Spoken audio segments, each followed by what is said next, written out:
പ്രതീക്ഷയോടെ കർത്തൃസന്നിധിയിലായിരിക്കുന്ന സമയത്ത് പത്രോസിന്റെ ലേഖനത്തിൽ നിന്നാണ് സ്തോത്രം ഒരു 2 വാക്യങ്ങൾ വായിക്കാൻ ദൈവത്തിൻ്റെ ആത്മാവ് എൻ്റെ പ്രാർത്ഥനയിൽ പ്രേരിപ്പിച്ചത്. ആ വാക്യം ഉച്ചഭാഷണിൽ കൂടെ വായിച്ചു കേൾപ്പിക്കും. 1 പത്രോസ് 2-ാം അധ്യായം 4-5 വാക്യങ്ങൾ ഇന്നത്തെ സന്ദേശത്തിന് ആധാരമായി വായിക്കുന്നുവെങ്കിലും അതിലെ ഒരു പദം എടുത്തുകൊണ്ട് ചിന്തയിലേക്ക് കടക്കാനാണ് ആഗ്രഹിക്കുന്നത്. 1 പത്രോസ് 2-ാം അധ്യായം 4-5 വാക്യങ്ങൾ വായിച്ചു കേൾപ്പിക്കും. മനുഷ്യർ തള്ളിയതെങ്കിലും ദൈവസന്നിധിയിൽ ശ്രേഷ്ഠവും മാന്യവുമായ ജീവനുള്ള കല്ലായ അവന്റെ അടുക്കൽ വന്നിട്ട് നിങ്ങളും ജീവനുള്ള കല്ലുകൾ എന്ന പോലെ ആത്മിക ഗ്രഹമായി യേശു ക്രിസ്തു മുഖാന്തരം ദൈവത്തിന് പ്രസാദമുള്ള ആത്മീയ യാഗം കഴിപ്പാൻ തക്ക വിശുദ്ധ പുരോഹിത വർഗമാകേണ്ടതിന് പണിയപ്പെടുന്നു. മതി. വളരെ പ്രൗഢമായിരിക്കുന്ന 2 വാക്യങ്ങളാണ്. വിശിഷ്യാൽ വേദപുസ്തകത്തിന്റെ പ്രത്യേകത, വേദപുസ്തകം വിഷയാസ്പദമാണ്. ഏതെങ്കിലും ഐതിഹ്യങ്ങളോ ചരിത്രങ്ങളോ മാത്രം തട്ടിക്കൂട്ടി എഴുതിയിരിക്കുന്ന ഒരു ബൃഹത് ഗ്രന്ഥമല്ല ബൈബിള്. ബൈബിളിനകത്ത് എത്ര വിഷയങ്ങളുണ്ടെന്ന് പോലും ചിന്തനീയമാണ്. ഈ വാക്യം തന്നെ ഒരു പ്രഭാഷണ വേദിയിൽ വിഷയാസ്പദമായി ചിന്തിക്കുകയാണെങ്കിൽ സ്തോത്രം എത്ര വിഷയമാണെന്നറിയാമോ? ആദ്യത്തേത് തന്നെ എടുക്കാം. 1, 8, 9 വിഷയങ്ങൾ ഞാൻ ഈ വാക്യത്തെ ശ്രദ്ധിച്ചപ്പോൾ മനുഷ്യൻ അറിയേണ്ടത്, സഭ അറിയേണ്ടത്, ജനം അറിയേണ്ടതായിട്ട് ഇതിനകത്ത് കാണാൻ കഴിയുന്നു. ഈ വാക്യത്തെ വിഭജനം ചെയ്ത് ചിന്തിക്കുകയാണെങ്കിൽ ആദ്യത്തേത് മനുഷ്യൻ തള്ളിയതിനെക്കുറിച്ച് ഇവിടെ എഴുതപ്പെട്ടിട്ടുണ്ട്. വേദപുസ്തകത്തിനകത്ത് അനവധി ആളുകളെ മനുഷ്യൻ, സ്വന്തം വീട്ടുകാർ, ചാർച്ചക്കാർ, രക്തബന്ധങ്ങൾ, സഹോദരങ്ങൾ തള്ളിക്കളഞ്ഞു, ഭവനരഹിതരാക്കി, ഒറ്റപ്പെടുത്തി. പക്ഷെ ദൈവം അവരെ ഏറ്റെടുത്തു. സ്തോത്രം. സ്വർഗസ്ഥനായ ദൈവം മനുഷ്യൻ തള്ളിയതിനെ ഏറ്റെടുത്തത് നിമിത്തം ചില നാളുകൾ കഴിഞ്ഞപ്പോൾ തള്ളിയവരുടെ മുമ്പിൽ സ്തോത്രം മാനിച്ച ദൈവത്തിൻ്റെ ചരിത്രം ഈ പുസ്തകത്തിനകത്തുണ്ട്. ഇന്ന് രാത്രി എന്നോട് ദൈവം പറയാൻ പറഞ്ഞിരിക്കുന്ന ദൂതിന് പകരം ഒരു സഭായോഗമായിരുന്നെങ്കിൽ ആ ഒരു പദം മാത്രം എടുത്ത് 4 തെളിവോടെ പറഞ്ഞാൽ യോഗം തീർക്കായിരുന്നു. പക്ഷെ എന്നോട് ഇന്ന് രാത്രി അത് പറയാനല്ല പറഞ്ഞിരിക്കുന്നത്. ഒരു പക്ഷേ അത് പറഞ്ഞാൽ നിങ്ങൾക്ക് ആരാധിക്കാൻ പറ്റിയതിനെ, കുറച്ച് സന്തോഷമായനെ, ചിലർ കരഞ്ഞേനെ, ചിലർ തൃപ്തിയായനെ, നാളെ യോഗത്തിന് വരണമെന്ന് പറഞ്ഞ് പോയേനെ. സ്തോത്രം. പക്ഷേ ഈ രാത്രി അതിനേക്കാൾ ഉചിതം എല്ലാവർക്കും പ്രയോജനപ്പെടുന്ന മറ്റു ചില വിഷയത്തിലേക്ക് ആ വാക്യത്തിലൂടെ കടക്കാനാണ്. സ്തോത്രം. വീണ്ടും ആ വാക്യത്തിലേക്ക് നോക്കുമ്പോൾ കാണാൻ കഴിയുന്നത് ദൈവസന്നിധി എന്നൊരു വിഷയം അതിനകത്ത് നമുക്ക് അടർത്തിയെടുക്കാൻ പറ്റും. ആത്മീകരായിരിക്കുന്ന ആളുകൾ അറിയേണ്ട ഏറ്റവും പ്രധാനപ്പെട്ട വസ്തുതയാണ്. സ്തോത്രം. നമുക്ക് മനസ്സിലാകുന്ന കാര്യമാണ്. കാരണം ലോകത്തിൽ ഒരു സ്ഥലത്തും പെർമനൻ്റായ ഒരു ദൈവസന്നിധിയില്ല. സാന്നിധ്യമുള്ള സ്ഥലത്തിന് വിളിക്കുന്നതാണ് ദൈവസന്നിധി എന്ന്. സ്തോത്രം. അതിന് നമുക്ക് പരിചിതമായൊരു വാക്യം ബൈബിളിലുണ്ട്. കൈപ്പണിയായ ക്ഷേത്രങ്ങളിൽ ദൈവം വസിക്കുന്നില്ല. നമ്മൾ മനോഹരമായിരിക്കുന്നൊരു വീട് 1,20,00,000 രൂപയ്ക്ക് പണിതിട്ട് അതിൻ്റെ മുകളിലത്തെ നിലയിൽ സ്തോത്രം ഏറ്റവും വലിയൊരു റൂം ദൈവത്തിന് വേണ്ടി എന്നും പറഞ്ഞ് പണിതിട്ടിട്ട് പിള്ളേരെ പോലും കയറ്റാതെ കാർപ്പറ്റ് വിരിച്ചിട്ടാലും വിചാരിക്കരുത് നമ്മുടെ ദൈവം അതിനകത്ത് കിടന്നുറങ്ങുമെന്നോ അതിനകത്ത് സിംഹാസനം ഇട്ടിരിക്കുമെന്നോ. ഒരു കെട്ടിടത്തിലും ദൈവം ഇരിക്കുകയല്ല. സ്തോത്ര. ഹല്ലേലൂയ. പിന്നെയോ തിരുവെടുത്ത് നമ്മളെ പഠിപ്പിക്കുന്നത് 1, 2 പേര് ദൈവത്തെ പ്രതീക്ഷിച്ച് ഒരു മരച്ചോട്ടിൽ കൂടി വന്നാലും, സ്തോത്രം, 2 കിലോ ഓല മറച്ചു വെച്ച് അതിൻ്റെ കീഴെ കൂടി വന്നാലും അതിൻ്റെ നടുവിൽ ദൈവം വരുമെന്ന് തെളിയിച്ച സെന്ററാണ് പുനൂർ സെന്റർ. ഹല്ലേലൂയ. അതുകൊണ്ട് ആ കാര്യം ഇന്ന് രാത്രി ഇവിടെ പ്രസംഗിക്കേണ്ട കാര്യമില്ല. ഓർമ്മപ്പെടുത്തിയാൽ തലമുടി നരച്ചവരും പ്രായമുള്ളവരും അവർ സമ്മതിക്കൂ. ഒരു ക്രമീകരണവും ഇല്ലാത്ത കാലത്ത്, നാട്ടുകാർ നിന്ദിച്ച കാലത്ത്, പട്ടിണിയുള്ള കാലത്ത്, വയറ് നിറച്ച ആഹാരമില്ലാത്ത കാലത്ത് ഞങ്ങൾ കരഞ്ഞപ്പോൾ സ്വർഗം ഇറങ്ങി വന്നത് ഞങ്ങൾ അനുഭവിച്ചിട്ടുണ്ടെന്ന് മനസ്സിലാക്കിയ ദൈവമക്കൾ ഇതിനകത്തുണ്ടെങ്കിൽ അവർ ദൈവത്തെ ഒന്നോടെ സ്തോത്രം ചെയ്തേക്കണം. ഹല്ലേലൂയ. ദൈവസന്നിധി, ആ സാന്നിധ്യമുള്ളിടത്ത് നടക്കുന്നത് എത്ര വലിയ കാര്യമാണ്. സാന്നിധ്യത്തിൻ്റെ വില എത്ര വലുതാണെന്നൊക്കെ ഉള്ളത് ഒരു പ്രഭാഷണ വിഷയം തന്നെയാണ്. അതൊക്കെ കർത്തൃദാസന്മാരുടെ ചിന്തയ്ക്ക് വിട്ടിട്ട് ഞാൻ സ്തോത്രം പറയാൻ ഉദ്ദേശിക്കുന്ന ഏറ്റവും പ്രധാനപ്പെട്ട വിഷയത്തിലേക്ക് വരാം. സ്തോത്രം. അതിനേക്കാൾ മുമ്പൊരു വാക്ക് പറയട്ടെ. പത്രോസിൻ്റെ 1-ാമത്തെ ലേഖനം പത്രോസിൻ്റെ അനുഭവത്തിലൂടെയാണ് താൻ ഇതെല്ലാം രചിച്ചിരിക്കുന്നത്. സ്തോത്രം. ഞാൻ ഇങ്ങനെ പറയാറുണ്ട്, ഒരു ചിത്രമെഴുത്തുകാരന് ചിത്രം വരയ്ക്കണമെങ്കിൽ ഒരു പ്രതലം ആവശ്യമാണ്. ഒരു കുപ്പി പെയിൻറ് ഒരു ബ്രഷോടെ കൊടുത്തിട്ട് ഈ അന്തരീക്ഷത്തിൽ പടം വരയ്ക്കാൻ പറഞ്ഞാൽ സ്തോത്രം എത്ര മിടുക്കൻ പടം വരക്കാരനാണെങ്കിലും ഈ അന്തരീക്ഷത്തിൽ പടം വരച്ച് പിടിപ്പിക്കാൻ ഒക്കെയല്ല. ഒരു പ്രതലം വേണം. ഒരു ഷീറ്റ് പേപ്പറോ ഒരു ചുവരൊക്കെ ഉണ്ടെങ്കിലേ പടം വരയ്ക്കാൻ പറ്റുള്ളൂ. ഇതുപോലെ സ്വർഗത്തിൽ ദൈവം ഏൽപ്പിച്ച ദൂത് പൊതുജന സമക്ഷം അവതരിപ്പിക്കണമെങ്കിൽ ഒരു ക്യാൻവാസ്, ഒരു പശ്ചാത്തലം വേണം. സ്തോത്രം. ചിലപ്പോൾ അറിവിൽ നിന്നായിരിക്കാം, ചിലപ്പോൾ ഈ ശാസ്ത്രീയ പശ്ചാത്തലത്തിലൂടെ ആയിരിക്കാം, ചിലപ്പോൾ സ്തോത്രം ഒരുപക്ഷെ ഉപദേശ വിഷയത്തിലൂടെ ആയിരിക്കാം. എന്നാൽ പത്രോസിനെ സംബന്ധിച്ചിടത്തോളം കടൽ മുക്കുവനായി ജീവിച്ച ആ മനുഷ്യൻ അറിവിൽ കുറഞ്ഞവനും ജ്ഞാനത്തിൽ സ്തോത്രം ശ്രേഷ്ഠനുമല്ലായിരുന്നു. പൗലോസിൻ്റെ എഴുത്തിനെക്കുറിച്ച് അദ്ദേഹം അതിശയോക്തിയായിട്ട് എഴുതിയിട്ടുണ്ട്. പൗലോസിൻ്റെ പല എഴുത്തുകളും നമുക്ക് പോലും പിടികിട്ടാത്തതാണെന്ന് ഈ ലേഖനത്തിൻ്റെ അവസാന ഭാഗത്ത് എഴുതിയിട്ടുണ്ട്. കാരണം പൗലോസ് എഴുതിയതെല്ലാം തൻ്റെ അനുഭവത്തെക്കാൾ അപ്പുറം തൻ്റെ ജ്ഞാനത്തിൽ നിന്നാണ് എഴുതിയത്. എന്നാൽ പത്രോസിന്റെ എഴുത്തിന്റെ പ്രത്യേകത, പത്രോസിനെ ഏൽപ്പിച്ച ദൈവത്തിന്റെ ദൂതെല്ലാം പത്രോസ് തന്റെ അനുഭവത്തിലൂടെ എഴുതിയത്. ഇന്ന് രാത്രി ഞാൻ നിങ്ങളോട് പറയാം, സ്തോത്രം, ഹല്ലേലൂയ, സുവിശേഷം പറയാൻ, ദൈവത്തെ ഉയർത്താൻ ഒത്തിരി അറിവൊന്നും വേണമെന്നില്ല. ഏറ്റവും ഫലിക്കുന്നത് അനുഭവത്തിൽ എന്ന് പറയുന്നതാണ്. ഇന്ന് രാത്രിക്കാലം ഞാൻ ആത്മാവിൽ പറയാം, വിശ്വസിക്കാൻ തയ്യാറായാൽ നിന്റെ ജീവിതത്തെ സുവിശേഷമാക്കാൻ, നിന്റെ കഷ്ടതയെ 4 ആത്മാക്കളെ നേടുന്ന വിഷയമാക്കാൻ. നിങ്ങൾ കണ്ടിട്ടില്ലേ, ചൂണ്ടയിടുന്ന കണ്ടിട്ടുണ്ടോ? കൊച്ചു മീനെ കോർത്തിട്ടിട്ട് വലിയ മീനെ പിടിക്കുന്നത് പോലെ ഒരുപക്ഷെ ഇന്ന് രാത്രി എന്നെ കേൾക്കുന്ന നിങ്ങളിൽ ചിലര് ദൈവത്തിന്റെ ചൂണ്ടയിൽ കോർത്ത് കിടക്കുകയാണെങ്കിൽ സ്വർഗം ഇന്ന് രാത്രി എന്നോട് പറയാൻ പറയുന്നു, ഒരു പുൽപ്പിറ്റിനും പറയാത്തതുപോലെ നിന്നെ ദൈവം വേദനിപ്പിക്കുന്നതല്ല. സ്വർഗത്തിലെ ദൈവം നിന്റെ വേദനകളെ ചില കുടുംബങ്ങളെ വിടുതലാക്കി മാറ്റാൻ സ്വർഗത്തിന് കഴിയുമെന്ന് ഇന്ന് രാത്രി ഒരു ആത്മനിയോഗത്തോടെ ഞാൻ വിളിച്ചു പറയുമ്പോൾ അതങ്ങനെ സംഭവിക്കട്ടെ എന്ന് പ്രാർത്ഥനയോടെ പറയുന്ന എത്ര പേരുണ്ട്? ചില വേദനകളും കഷ്ടതകളോ ചിലരുടെ വിടുതലിന് കാരണമാകട്ടെ.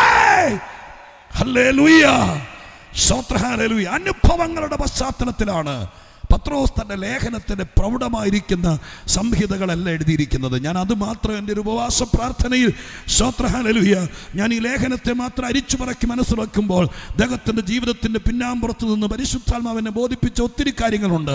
അടുത്ത കാലത്ത് പല ഉണർവ് യോഗത്തിലൊക്കെ ഞാൻ കൊച്ചു കൊച്ചു പ്രസംഗങ്ങളിൽ ആ കാര്യം പറഞ്ഞിട്ടുമുണ്ട്. എന്നാൽ ഇന്ന് രാത്രി പറയാൻ പോകുന്ന വിഷയത്തിലേക്ക് കടക്കുകയാണ്.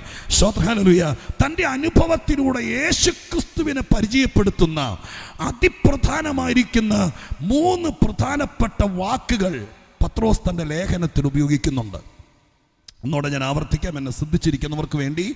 സ്തോത്രം. പത്രോസ് തൻ്റെ ലേഖനത്തിനകത്ത് തൻ്റെ ഗുരുവും രക്ഷകനും തന്നെ താനാക്കി മാറ്റാൻ വേണ്ടി കടൽ ചൂര് മാറ്റി, സ്തോത്രം, പടകും വലയും വിട്ട് ദൈവത്തിൻ്റെതാക്കി മാറ്റി യഹൂദൻ്റെ പുൽപ്പിറ്റിൽ നിന്നുകൊണ്ട് യേശുക്രിസ്തു, എങ്ങനെയാ, വെറും യേശു അല്ല, നിങ്ങൾ ക്രൂശിച്ച യേശുവിനെ ദൈവം ലോകത്തിൻ്റെ രക്ഷകനും കർത്താവുമാക്കി എന്ന് പരീശന്മാരോടും പുരോഹിതന്മാരോടും മുഖത്ത് നോക്കി പറയാൻ, യഹൂദൻ്റെ മീതെ നിന്ന് പറയാൻ, സ്വർഗത്തിലെ ദൈവ യോഗ്യനാക്കിയ തൻ്റെ ഗുരുനാഥനെ അവതരിപ്പിക്കാൻ, വീണ്ടെടുപ്പുകാരനെ അവതരിപ്പിക്കാൻ, രക്ഷകനെ അവതരിപ്പിക്കാൻ പത്രോസ് മറ്റാരും പറയാത്ത 3 വാക്കുകൾ ഉപയോഗിച്ചു.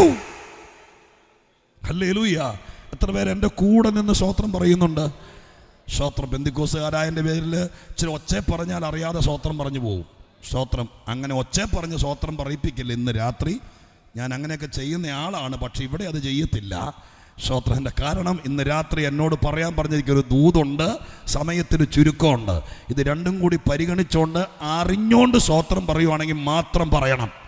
ഒന്നോടെ പറയാം, മറ്റാരും പറയാത്ത 3 വാക്കുകൾ യേശുവിനെ പരിചയപ്പെടുത്താൻ പത്രോസ് തൻ്റെ ലേഖനത്തിൽ ഉപയോഗിക്കുന്നുണ്ട്. സ്തോത്രം, ഹല്ലേലൂയ.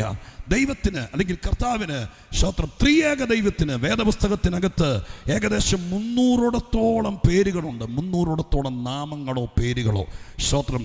ഒരുപക്ഷെ ദൈവം താൻ വെളിപ്പെടുത്തിയതായിരിക്കാം, അതല്ലെങ്കിൽ സ്നേഹം കൊണ്ടോ ബന്ധം കൊണ്ടോ അനുഭവം കൊണ്ടോ വേദപുസ്തകത്തിൻ്റെ എഴുത്തുകാർ, അനുഭവസ്ഥരായിരിക്കുന്ന ആളുകൾ ദൈവത്തെ വിളിച്ചതായിരിക്കാം. അങ്ങനെ പിതാവിനും പുത്രനും പരിശുദ്ധാത്മാവിനുമായി ഏകദേശം 300ഓളം പേരുകൾ വേദപുസ്തകത്തിനകത്തുണ്ട്. അയ്യോ, നിങ്ങളുടെ ഇരിപ്പ് കണ്ടപ്പോൾ സ്തോത്രം, നിങ്ങൾ തെറ്റ്. ഞാൻ 300 ദൈവം ഉണ്ടെന്നല്ല പറഞ്ഞത്. ദൈവം ഒരുവനുള്ളൂ, പക്ഷെ ദൈവത്തിന് ഒരുപാട് പൊസിഷൻ ഉള്ളത് കൊണ്ട്, സ്തോത്രം, ഹല്ലേലൂയ, ആ ദൈവത്തിന് 300ഓടത്തോളം പേരുകളുണ്ട്. നിങ്ങളുടെ ആ പിരിമുറുക്കം മാറ്റാൻ വേണ്ടി ഒരു 5-6 ഞാൻ സാമ്പിൾ പറയാം. സ്തോത്രം, കേൾക്കണേ. വേദപുസ്തകത്തിൽ വായിച്ചിട്ടില്ലേ? ഉന്നതൻ, ഉയർന്നവൻ, ശാശ്വതവാസി, പരിശുദ്ധൻ എന്ന നാമമുള്ളവൻ, അത്ഭുത മന്ത്രി, വീരനാം ദൈവം, നിത്യപിതാവ്, സമാധാന പ്രഭു, അത്യുന്നതൻ, സർവശക്തൻ, യഹോവ, സൈന്യങ്ങളുടെ യഹോവ, ഭയങ്കരൻ. ഇതൊക്കെ ദൈവത്തിന്റെ പേരാ. യേശുക്രിസ്തുവിനാണെങ്കിൽ കർത്താവ്, യേശുക്രിസ്തു, മശിഹ, ഇമ്മാനുവേൽ, ആമീൻ, ഇടയൻ, ശ്രേഷ്ഠ ഇടയൻ, വാതില്, പുനരുദ്ധാനം, ജീവൻ, ശ്രോത്രം എന്നിത്യാദി, മുന്തിരിവള്ളി, ശ്രോത്രം. പിന്നെ എന്തൊക്കെ എത്രയോ പേരുകളാ യേശുവിന് കിടക്കുന്നത്. ഇങ്ങനെ എല്ലാം കൂടി നമ്മളെല്ലാം കൂടി തപ്പിപ്പറയ്ക്കാൻ കിട്ടും 100 പേര്. പിന്നെ എല്ലാവരും കൂടി ആഴമായിട്ട് അന്വേഷിച്ചാൽ 300-ലധികം പേരുകൾ വേദപുസ്തകത്തിനകത്ത് ദൈവത്തിന്, ത്രിയേക ദൈവത്തിന് കൊടുത്തിട്ടുണ്ട്. എനിക്ക് തോന്നിയിട്ടുണ്ട് ദൈവത്തിന് പേരിട്ടതിൽ ഏറ്റവും മിടുക്കൻ പഴയ നിയമത്തിലെ ദാവീദായിരുന്നു എന്ന്.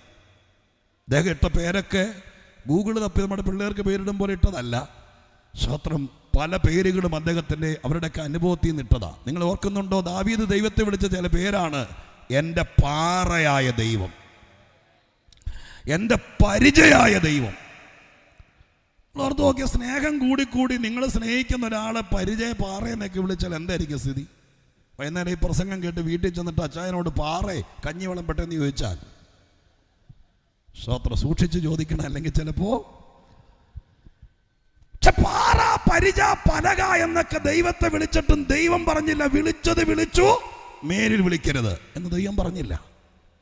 അതൊക്കെ ദൈവത്തിന്റെ പുസ്തകത്തിൽ രൂപരേഖകളാക്കി മാറ്റി. അതിൻ്റെ കാരണം എന്നാണെന്നറിയാമോ? ആരാണ്ടും പറഞ്ഞു കേട്ട് വിളിച്ചതല്ല, വല്യപ്പച്ചൻ വിളിച്ചത്, കൊച്ചുമക്കൾ വിളിച്ചതല്ല. ഇവരൊക്കെ അത് വിളിച്ചത് അവരുടെ അനുഭവത്തിൽ നിന്ന് വിളിച്ചതാണ്. വിശദീകരിക്കാൻ നേരമില്ലാത്തൊരു രാത്രിയാണെങ്കിലും ആവേശത്തോടെ സ്വർഗത്തിലെ ദൈവത്തെ വിളിക്കാൻ, സ്തോത്രം, കൊതിയേറിയിരിക്കുന്ന എൻ്റെ അപ്പാന്ന് വിളിക്കാൻ, രക്ഷകാന്ന് വിളിക്കാൻ പുസ്തകത്തിൽ പ്രിന്റ് ചെയ്തതുകൊണ്ടോ പാരമ്പര്യമായിട്ട് വിളിച്ചു പോകുന്നത് കൊണ്ടല്ല, അവനവന്റെ അനുഭവത്തിൽ നിന്നാണ് വിളിക്കുന്നത്. എൻ്റെ ദൈവം സൗഖ്യദായകനാണ്, എൻ്റെ ദൈവം രക്ഷകനാണ്, എൻ്റെ ദൈവം പരിചയാണ് എന്ന് വിളിക്കുന്നത് അനുഭവത്തിൽ നിന്നാണ് വിളിക്കുന്നത്. ഇന്ന് രാത്രികാലം നിങ്ങൾ പ്രാർത്ഥിച്ചുകൊണ്ടിരുന്നു. നിങ്ങൾ നിൽക്കുന്ന തീച്ചൂളക്കകത്ത് നിന്നുകൊണ്ട് നിന്റെ ദൈവത്തെ വിളിക്കാൻ നിനക്കൊരു പുതിയ പേര് അനുഭവത്തിൽ നിന്ന് തരാൻ സ്വർഗത്തിലെ ദൈവം വിശ്വസ്തനാണ്. ഇന്ന് രാത്രികാലം അനുഭവത്തിൽ നിന്ന് എൻ്റെ ദൈവം ആരാണെന്ന് എന്നോട് ആരും പറയണ്ട. ഞാൻ അവനെ അനുഭവിച്ചിട്ടുണ്ടെന്ന് വിശ്വസിക്കുന്ന ദൈവമക്കളോട് പറയാം, 2024 അനുഭവത്തിൽ നിന്ന് വിളിക്കാൻ സ്വർഗം നിന്നെ അനുവദിക്കട്ടെ. ഞാൻ ആത്മാവിൽ ഇത് പറയുമ്പോൾ നിന്റെ കുഞ്ഞിന്റെ വിഷയമാകട്ടെ, കുടുംബത്തിന്റെ വിഷയമാകട്ടെ, ഏതൊരു വിഷയമാണെങ്കിലും നാഥ, എൻ്റെ സ്വന്തം എക്സ്പീരിയൻസിൽ നിന്ന് എൻ്റെ ദൈവം എനിക്ക് ഇത് ചെയ്തു തന്നു എന്ന് ഉറപ്പോടെ പറയാൻ സ്വർഗം എനിക്കൊരു അനുഭവം തരണമെന്ന് ആ തീച്ചൂളക്കകത്ത് നിൽക്കുന്നവർ ഇന്ന് രാത്രി പ്രാർത്ഥിച്ചുകൊണ്ടിരുന്നു. അത് കേൾക്കുന്ന കൂടെ ഞാൻ ആത്മീക വെളിപ്പാടാ പറയുന്നത്. സ്വർഗം നിനക്ക് ദൈവത്തെ വിളിക്കാൻ ഒരനുഭവം. ഹല്ലേലൂയ. ആരോടൊക്കെയോ സ്വർഗം ഇന്ന് രാത്രി ഒരുപക്ഷെ ഓൺലൈനിലായിരിക്കും. പുനരൂർ അനുഗ്രഹിക്കപ്പെട്ട സഭയുടെ മുറ്റത്ത് തടിച്ചുകൂടിയിരിക്കുന്ന നിങ്ങൾക്കിത് വേണ്ടെങ്കിൽ ഈ ദൂത് ഓൺലൈൻകാർ കൊണ്ടുപോകും. അതുകൊണ്ട് ഇന്ന് രാത്രികാലം നിങ്ങൾ എത്ര പേര് വിശ്വസിക്കുന്നു? എത്ര ലോക്കൽ സഭകൾ വിശ്വസിക്കുന്നു? ഇന്ന് രാത്രികാലം സ്വത്ര സർക്കാർ ഉദ്യോഗസ്ഥന്മാർ അദാലത്ത് നടത്തുന്നത് പോലെ സ്വർഗത്തിലെ ദൈവം നിന്റെ ജീവിതത്തിൽ കെട്ടിക്കിടക്കുന്ന ചില വിഷയങ്ങൾ, നിന്റെ കുഞ്ഞിന്റെ ജീവിതത്തിൽ സഭകളിൽ കെട്ടിക്കിടക്കുന്ന വിഷയങ്ങൾ പരിശുദ്ധാത്മാവ് ഇറങ്ങി വന്ന് നിങ്ങൾക്കൊരു പുതിയ അനുഭവം തരാൻ, ഹല്ലേലൂയ, ദൈവത്തെ ഒന്നോടെ രുചിച്ചറിയാൻ യേശുവിന്റെ നാമത്തിൽ ഒറ്റപ്പെട്ടവർ എന്നെ കേൾക്കുന്നുണ്ടോ? ഏറെ സങ്കടമുള്ളവർ എന്നെ കേൾക്കുന്നുണ്ടോ? ഏതോ നീചന്മാർ കള്ള കേസ് കൊടുത്ത് നിന്നെ പുറത്ത് വിടത്തില്ലെന്ന് വെല്ലുവിളിച്ച് നിന്റെ കാലിൽ ചങ്ങലയില്ല, പക്ഷേ ആമത്തിലിട്ടതുപോലെ നിന്റെ യാത്രകളെ പോലും ബന്ധിച്ചിരിക്കുന്നുണ്ടോ? എങ്കിൽ ഇന്ന് രാത്രി സ്വർഗം പറയുന്നു നിനക്കൊരു അനുഭവം തരാൻ ഈ രാത്രി ദൈവം തീരുമാനിച്ചിരിക്കുക. ഈ വർഷത്തെ പുനലൂർ കൺവെൻഷനിൽ വിശ്വസിക്കുന്നവർക്ക് വേണ്ടി സ്വർഗത്തിലെ ദൈവം ഒരു പഴയ പാട്ട് തരാനല്ല, പഴയ കഥ കേൾക്കാനല്ല, ഒരു പുതിയ അനുഭവം തരാൻ രക്തത്താലെ ജയമെടുത്തുകൊണ്ട് പറയാ, വിശ്വാസ ജീവിതത്തിൽ 40 വർഷം പിന്നിട്ടവരെ, 50 വർഷം പിന്നിട്ടവരെ, 48 വർഷം പിന്നിട്ടവരെ, ഇതുവരെ അനുഭവിക്കാത്ത രീതിയിൽ ദൈവത്തെ ഒന്ന് അനുഭവിച്ചറിയണമെന്ന്, ദൈവത്തെ ഒന്ന് അടുത്തറിയണമെന്ന് പ്രാർത്ഥിക്കുന്നവരുണ്ടെങ്കിൽ ആ വിഷയങ്ങൾ ഇന്ന് രാത്രി പുതിയ അനുഭവങ്ങൾക്ക് വഴിമാറട്ടെ. ദൈവം അത് ചെയ്യുമെന്ന് വിശ്വസിക്കുന്നവർ ദൈവത്തിന് നന്ദിയോടെ സ്തോത്രം ചെയ്യട്ടെ. ഹല്ലേലൂയ. സ്തോത്രം ചെയ്യുന്നു. ഹല്ലേലൂയ. ഇവരൊക്കെ അനുഭവത്തിൽ നിന്നാ പേര് വിളിച്ചത്. ഇവിടെ പത്രോസ് കർത്താവിനെ വിളിച്ചിരിക്കുന്ന പേരാണ്. 2-ാം അധ്യായത്തിന്റെ 4-ാമത്തെ വാക്യത്തിൽ വായിക്കുന്നു, ശ്രേഷ്ഠവും മാന്യവുമായ ജീവനുള്ള കല്ലായ അതിന്റെ അടുക്കലെന്നല്ല, അവന്റെ അടുക്കൽ. സ്തോത്രം. ഹല്ലേലൂയ. ജീവനുള്ള കല്ല്. മറ്റാരും പറയാത്തൊരു പരിചയപ്പെടുത്തൽ. ഇത് പത്രോസിന്റെ അനുഭവത്തിൽ നിന്നാണ്. എനിക്ക് പത്രോസിന്റെ അനുഭവത്തെ തെളിയിച്ചു കൊണ്ടുവരാൻ പറ്റുമെന്ന് എനിക്കറിയില്ല, എങ്കിലും ഞാൻ മാക്സിമം ശ്രമിക്കാം.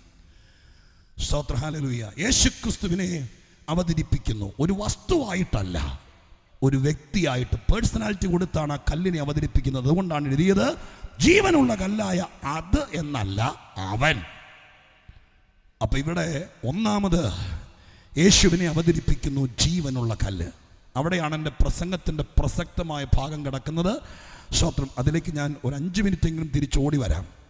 എന്നാൽ സ്തോത്രം 3 വാക്കുണ്ടെന്ന് പറഞ്ഞല്ലോ, 2-ാമത്തതും കൂടി ഒന്ന് പരിചയപ്പെടുത്താം. കാരണം സ്തോത്രം ഇനി ഈ പ്രസംഗം ഒന്നോടെ ഇവിടെ വന്ന് പ്രസംഗിക്കാൻ പറ്റിയല്ലോ, അതുകൊണ്ട് അങ്ങ് പറഞ്ഞ് തീർക്കാം, എന്നിട്ട് ഈ വാക്യത്തിലേക്ക് തിരിച്ചു വരാം. 2-ാമത് പത്രോസ് തൻ്റെ രക്ഷകനെ അവതരിപ്പിക്കുന്നത് ഈ അധ്യായത്തിന്റെ 25-ാം വാക്യത്തിലാണ്. 25-ാം വാക്യം ഒന്ന് നോക്കാമോ? 25-ാം വാക്യം, നിങ്ങൾ തെറ്റി ഉഴലുന്ന ആടുകളെ പോലെ ആയിരുന്നു. അടുത്തത്, ഇപ്പോഴോ നിങ്ങളുടെ ആത്മാക്കളുടെ ഇടയൻ. അടുത്ത വാക്ക് ആത്മാക്കളുടെ ഇടയനും അടുത്തത് അധ്യക്ഷനുമായവങ്കലേക്ക് മടങ്ങി വന്നിരിക്കുന്നു. സ്തോത്രം. മറ്റാരും പറയാത്ത ഒരു പരിചയപ്പെടുത്തൽ നമ്മുടെ കർത്താവിനെ, യേശുവിനെ പത്രോസ് അവതരിപ്പിക്കുകയാണ്. പണ്ട് നിങ്ങൾ തെറ്റി ഉഴലുന്ന ആടുകളായിരുന്നു. ഇപ്പോഴത്തെ ഗുണം എന്താ? സ്തോത്രം. ഇപ്പോഴത്തെ പ്രത്യേകത, നിങ്ങൾ ഇന്ന വിഭാഗത്തിലാണ്, ഇന്ന കൂട്ടരാന്നൊന്നുമല്ല വിഷയം. പിന്നെയോ, ഇപ്പോൾ അധ്യക്ഷന്റെ അടുക്കലേക്ക് മടങ്ങി വന്നിരിക്കുന്നു. അധ്യക്ഷൻ.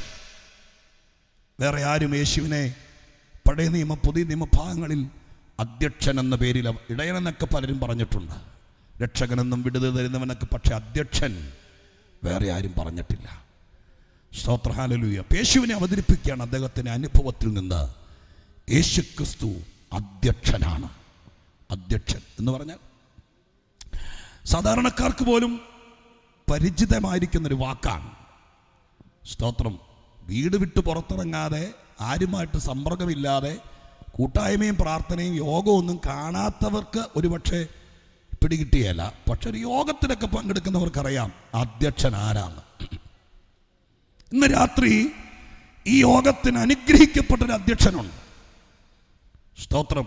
ഞാൻ ബൈബിളിലെ കാര്യമല്ല പറയുന്നത്, ഈ രാത്രിയിലെ യോഗത്തിൻ്റെ കാര്യമാണ് പറയുന്നത്, മനസ്സിലാകാൻ വേണ്ടി. പ്രൗഢമായ രീതിയിൽ ഈ യോഗത്തെ അധ്യക്ഷ സ്ഥാനത്തിരിക്കുന്നത് ആദ്യം ഞാൻ ഓർപ്പിച്ചതുപോലെ ക്രിസ്തുവിൽ എൻ്റെ സ്നേഹിതനായിരിക്കുന്ന പാസ്റ്റർ ബിജു പനന്തോപ്പാണ്. വളരെ ചടുലതയോടെ, കൃത്യനിഷ്ഠതയോടെ അധ്യക്ഷ സ്ഥാനത്തിരുന്നു കൊണ്ട് ആ കാര്യം നിർവഹിക്കുക.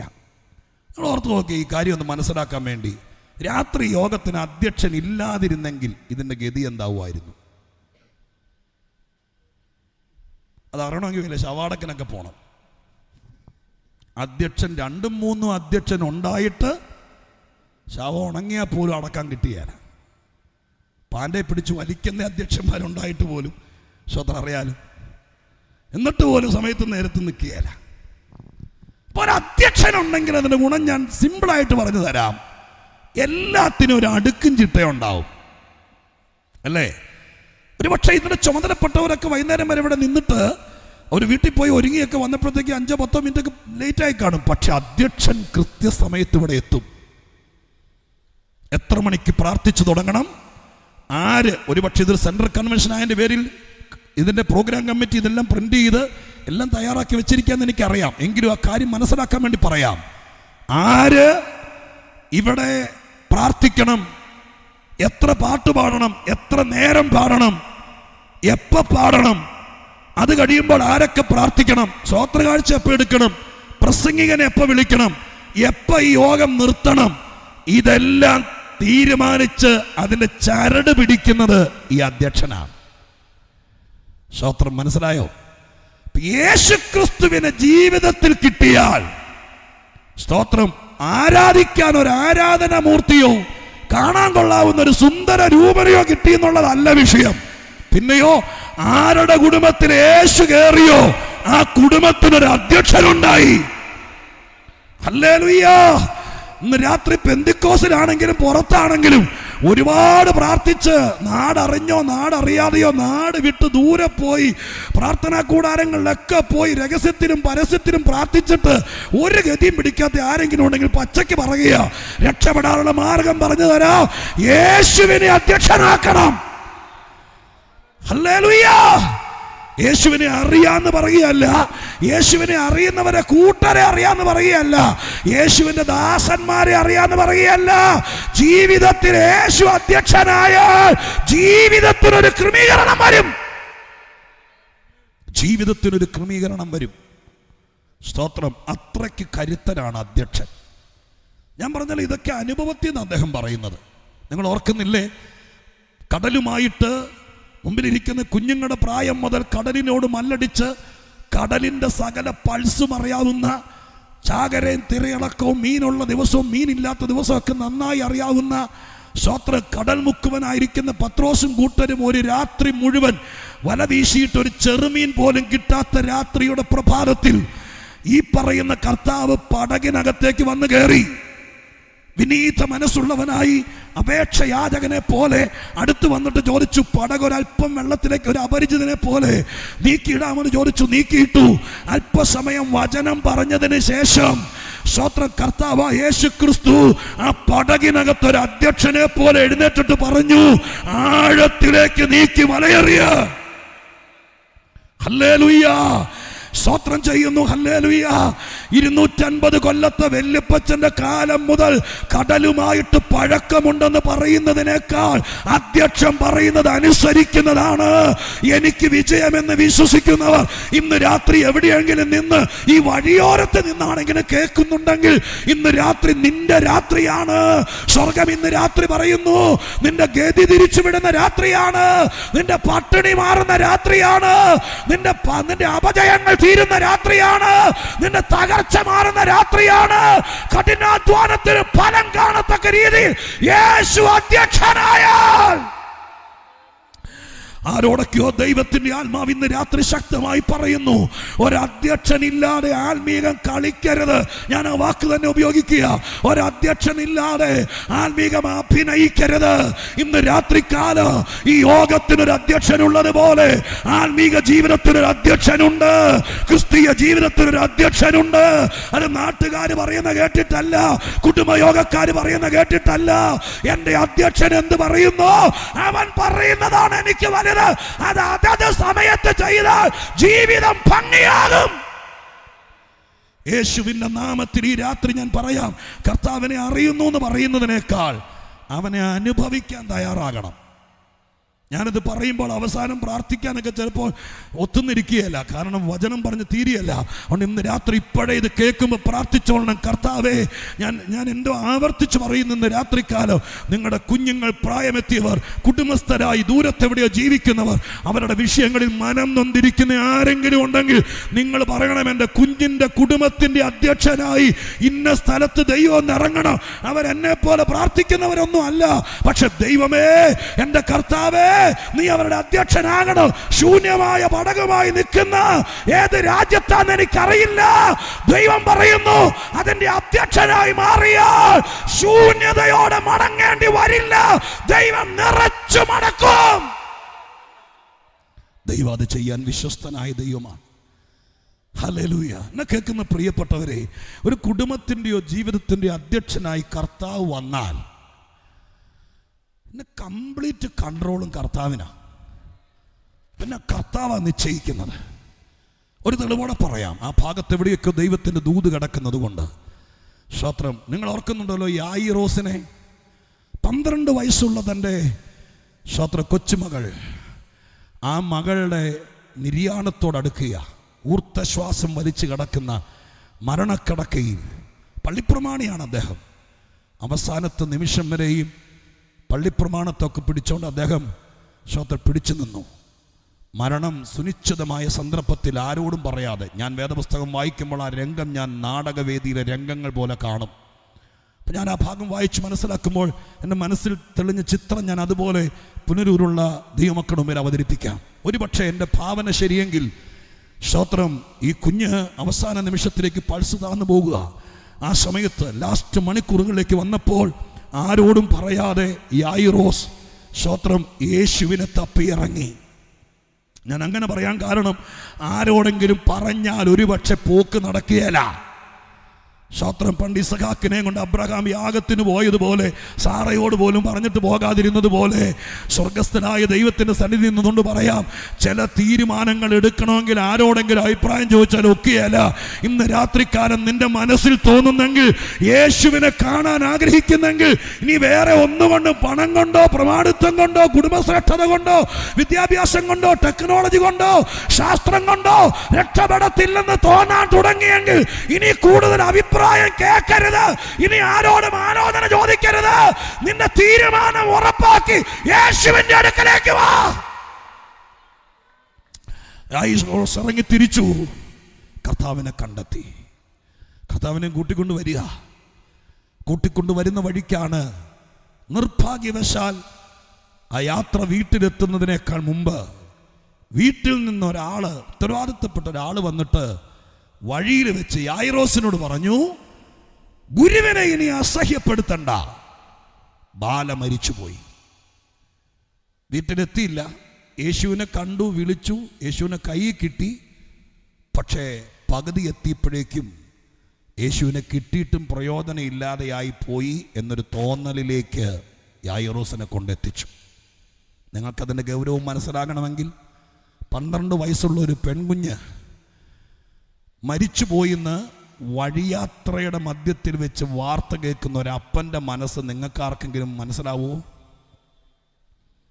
കൊട്ടാരക്കരയിൽ നിന്ന് പുനലൂർക്ക് വരുന്ന വഴിക്ക് സ്തോത്രം, പുനലൂർ എത്തുന്നതിനേക്കാൾ മുമ്പ് പെട്ടെന്ന് ഫോൺ വരികയാണ്. കുഞ്ഞ് മരിച്ചുപോയി എന്ന് പറയുമ്പോൾ അപ്പൻ്റെ മനസ്സും ചങ്കിടിപ്പും ഒക്കെ ഒന്ന് കാണാൻ പറ്റുമോ?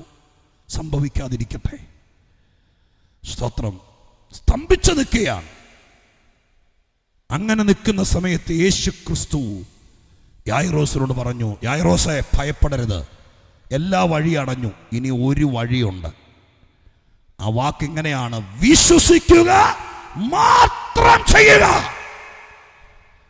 ഞാൻ നിങ്ങളോട് പറയാം, എല്ലാം തീർന്നെന്ന് തോന്നുമ്പോൾ ഒരു വഴി ബാക്കി ഉണ്ടാവും. ചില കാര്യത്തിന് വിശ്വാസം മാത്രമേ ഫലിക്കുകയുള്ളൂ. അതിന് ഈ ലോകം സൂപ്പർസോണിക് അല്ല, അതിനേക്കാൾ വലിയ കണ്ടുപിടുത്തങ്ങൾ. ഇന്നത്തെ പത്രത്തിലൊക്കെ കണ്ടോ, മനുഷ്യന്റെ തലച്ചോറിനകത്ത് ചിപ്പ് വെച്ചാൽ കമ്പ്യൂട്ടറിനെ പോലും മനസ്സുകൊണ്ട് നിയന്ത്രിക്കാൻ പറ്റുമെന്ന്. ആ നിലവാരത്തിലേക്കൊക്കെ വന്നാലും ഞാൻ നിങ്ങളോട് പറയാ, എത്ര ഉയർന്നാലും മനുഷ്യന്റെ ചില വിഷയത്തിന് ദൈവത്തിങ്കലെ വിശ്വാസമല്ലാതെ പരിഹാരമില്ലെന്ന് എത്ര വലിയ വാർത്ത വന്നാലും ഞങ്ങൾ ലജ്ജയില്ലാതെ പറയും. കാരണം ഏത് വലിയ മുതലാളിക്ക് ദൈവത്തെ വിശ്വസിക്കേണ്ട സമയം വരും. ഹല്ലേലൂയ. യേശു പറഞ്ഞു, വിശ്വസിക്കുക മാത്രം ചെയ്യുക. ഞാൻ ആ ഭാഗത്തെ ചിന്തിച്ചപ്പോൾ പരിശുദ്ധാത്മാവ് എന്നെ പഠിപ്പിച്ചു. എന്നെ ശ്രദ്ധിച്ചു കേട്ടോ. ഇന്ന് രാത്രി അവസാന ഭാഗത്തേക്ക് എത്തിയ ഞാൻ. സ്തോത്രം, ഹല്ലേലൂയ. ശ്രദ്ധിക്കൂ. സ്തോത്രം. ഇവിടെ വരെയും, ഈ യാത്രയിൽ ഇവിടെ വരെയും യായിറോസ് യേശുവിനെ കൊണ്ട് വന്നു, ഇവിടെ വരെ. പക്ഷെ കുഞ്ഞു മരിച്ചു എന്ന വാർത്ത കേട്ടതോടുകൂടെ യായിറോസ് സ്തംഭിച്ചു. സന്ധികൾ, നാഡിഞരമ്പുകൾ തളർന്നുപോയി. അവിടെ മുതൽ അങ്ങോട്ട് യായിറോസ് യേശുവിനെ കൊണ്ടല്ല, യേശു യായിറോസിനെ കൊണ്ട് പോവുക. ഇന്ന് രാത്രിക്കാലം ഞാൻ പരിശുദ്ധാത്മാവിൽ നിങ്ങൾക്ക് നേരെ വിര ചൂണ്ടി പറയാം, താങ്ങാനാവാത്ത വേദന കൊണ്ടാണ് ഇന്ന് രാത്രിക്കാലം ഈ വെള്ളമേക്കട്ടിയുള്ള പന്തലിന് കീഴെ വന്നില്ലെങ്കിലും, ഈ പരിസരത്ത് എവിടെയെങ്കിലും വണ്ടിയിലിരുന്ന കേൾക്കുന്നതെങ്കിലും, ഇന്ന് രാത്രി ഇവിടെ വരെ നീ യേശുവിനെ കൂട്ടിക്കൊണ്ട് വന്ന് കാണും. പക്ഷെ ഇവിടെ മുതൽ നീ മനസ്സ് വെച്ചാൽ നിന്നെ കൊണ്ട് യേശു നടക്കുന്നൊരു ജീവിതമുണ്ട്. ജീവിതത്തിന്റെ രണ്ടാം പകുതിയിലേക്ക് ഇന്ന് രാത്രി ആരെയൊക്കെയോ സ്വർഗം പിടിച്ചു കയറ്റുകയാ. യേശു എന്നോട് പറയുന്നു, നീ മടുത്തു കാണൂ, നീ തോറ്റു കാണൂ, നീ തീർന്നു കാണൂ, നീ അവസാനിപ്പിച്ചു കാണൂ, നീ തളർന്നു കാണും. പക്ഷേ യേശു നിന്നെ വിടുകയില്ല.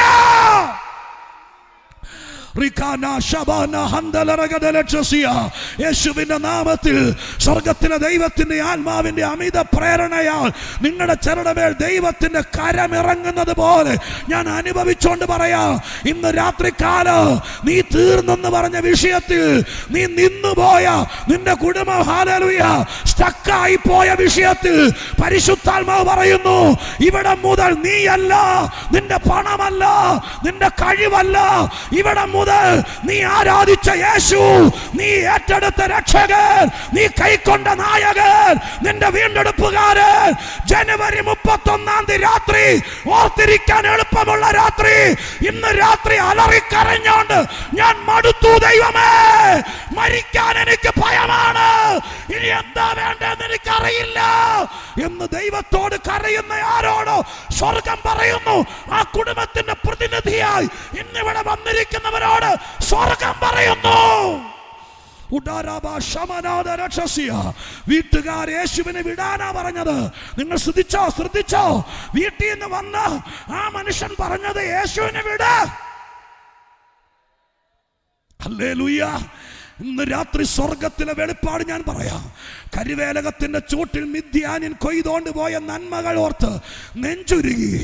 സ്വത്രം ദൈവം ഉണ്ടായിരുന്നെങ്കിൽ ഞങ്ങൾക്കിത് പറ്റുമോ എന്ന് നീ പ്രസവിച്ച നിന്റെ സന്തതി തിരിച്ചു ചോദിക്കുമ്പോൾ ഉത്തരം മുട്ടി നിൽക്കുന്നവരോട് സ്വർഗം ഇന്ന് രാത്രി പറയുന്നു, നിന്നെ വഴിയിലിട്ടേച്ച് പോകാൻ യേശുവിന് മനസ്സില്ല.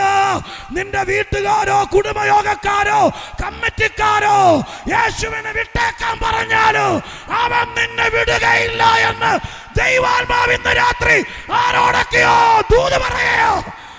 പൊട്ടട്ടെ ചില കുടുംബങ്ങളുടെ മേൽ കിടക്കുന്ന എല്ലാ ദുഷ്ട വ്യാപാരങ്ങളും യേശുവിന്റെ നാമത്തിൽ ഇന്ന് രാത്രി സ്വർഗത്തിലെ ദൈവം ഇറങ്ങി വരട്ടെ. ഞാൻ ആദ്യം പറഞ്ഞതുപോലെ എന്റെ ഹൃദയത്തിൽ കിട്ടിയ വെളിപ്പാട് പോലെ ദൈവത്തിന്റെ വചനം ചില വിഷയങ്ങളിൽ കയറട്ടെ. യേശുവിന്റെ നാമത്തിൽ ഇപ്പോൾ അത് സംഭവിക്കട്ടെ. യേശുവിന്റെ നാമത്തിൽ വിശ്വസിച്ചു ദൈവത്തോട് നന്ദി പറഞ്ഞേ, ഒരുമിച്ച് ദൈവത്തോട് സ്തോത്രം പറഞ്ഞേ. ഇന്ന് രാത്രി ഒരത്ഭുത രാത്രിയാണ്. നിന്നോട് പലരും പറഞ്ഞു, ഇനി യേശു എന്തിനാ കൊച്ചു മരിച്ചില്ലേ, നിനക്ക് കടം വന്നു, ജപ്തി വന്നില്ലേ, ക്യാൻസർ വന്നില്ലേ, ഇനി യേശു എന്തിനാ അവനെ വിട്ടേരെ എന്ന് പല വിഷയങ്ങളും നിനക്കെതിരെ വിധി പറയുമ്പോൾ സ്വർഗം ഇന്ന് രാത്രി പറയുന്നു, പാതി വഴി നീ എന്നെ കൊണ്ട് വന്നെങ്കിൽ നിന്നെ ഞാൻ വിടിയേല. യേശു പറയുന്ന രാത്രി നിന്റെ വീട്ടുകാരൻ്റെയോ കൊച്ചപ്പൻ്റെയോ ഉപ്പാപ്പൻ്റെയോ നിന്റെ തലയ്ക്ക് മീതെ നിന്ന് വിധി പറഞ്ഞ വിധികർത്താവിൻ്റെയോ വിധി അനുസരിച്ച് ഞാൻ നിന്നെ വിടുകയില്ലെന്ന് പരിശുദ്ധാത്മാവ് ഇന്ന് രാത്രി ആരോടോ ദൂത് പറയുന്നുണ്ട്. സ്വർഗം പറയുന്നു, ഇന്ന് രാത്രി അവൻ അധ്യക്ഷനായി വന്നിട്ടുണ്ട്, അവൻ നിന്നെ ഏറ്റെടുത്തിട്ടുണ്ട്, നിന്റെ കുടുംബത്തെ കൈക്കൊണ്ടിട്ടുണ്ട്, ഇനി അവൻ നിന്നെ വിടുകയില്ല.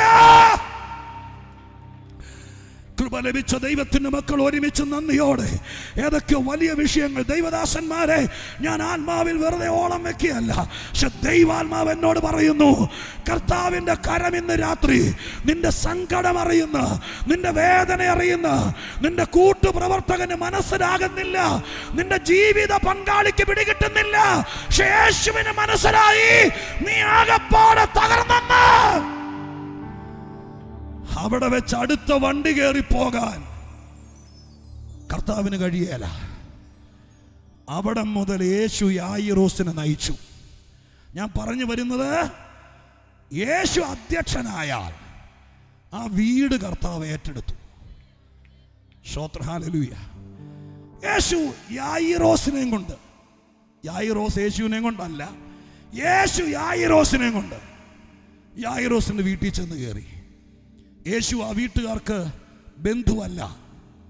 സ്തോത്രം. യഹൂദ മതം, അദ്ദേഹം ഒരു പള്ളിപ്രമാണിയാണ്. ഒരു പ്രമാണിയുടെ വീട് നിങ്ങൾക്ക് മനസ്സിൽ കാണാം.